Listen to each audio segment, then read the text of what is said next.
You've been trying to finish the Qur'an this month and then you get your period. What do? The reason you may be confused is because, like many issues in fiqh, there's a difference of opinion amongst the scholars. In the first position of prohibition, that means you cannot recite the Qur'an on your period. This is the position of the Shafi'is, the Hanafis, and the Hanbalis. They have three general proofs. The first being that Aisha radiallahu anha narrates that the Prophet sallallahu alaihi wasallam would recite the Qur'an while his head was in her lap as he was lying down.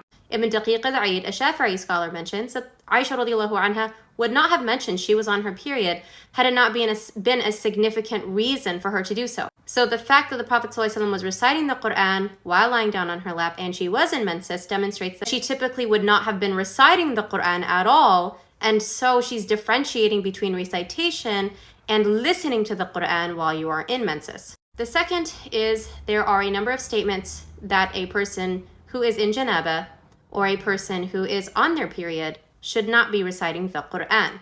And the third is qiyas, which is looking at the circumstance of major ritual impurity and seeing that a woman in menses is in that state, and therefore, because they are similar, the ruling would be established.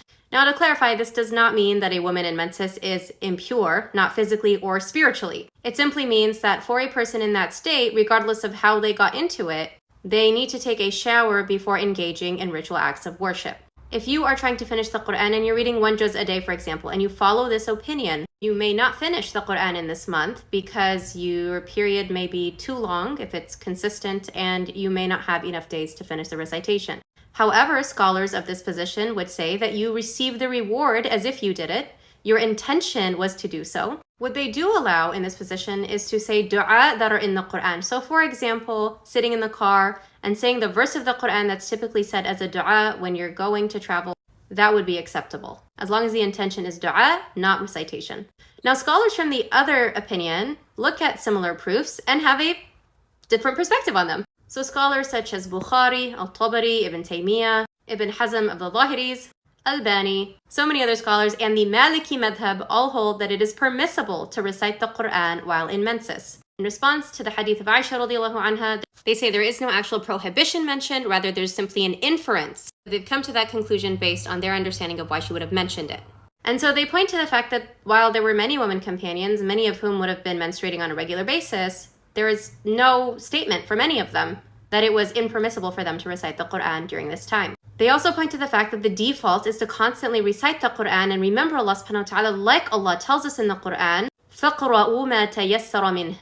And so because the default is recitation, unless there is clear and unequivocal proof that there's prohibition, it is not allowed to prohibit it. They point to the narrations that were mentioned earlier, where a person who's in a state of janaba or in menses not reciting the Qur'an being disputed in their authenticity. And because they are disputed in whether or not they are authentic, they do not hold enough weight to make a ruling in and of themselves. The third point is that of qiyas. Imam al-Qarafi, a Maliki scholar, mentions that a woman in menses is not the same as a person in janaba.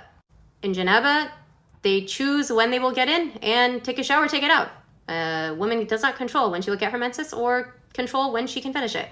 So he mentions that making the argument that they are similar is not, in fact, similar. They also point that Aisha radiallahu anha, as she was going to the farewell pilgrimage of the Prophet, peace be upon him, did get her period. And when she was weeping, the Prophet ﷺ comforted her, told her what to do, and in none of that did he mention not to recite the Qur'an. And in Hajj, there is a lot of recitation of the Qur'an.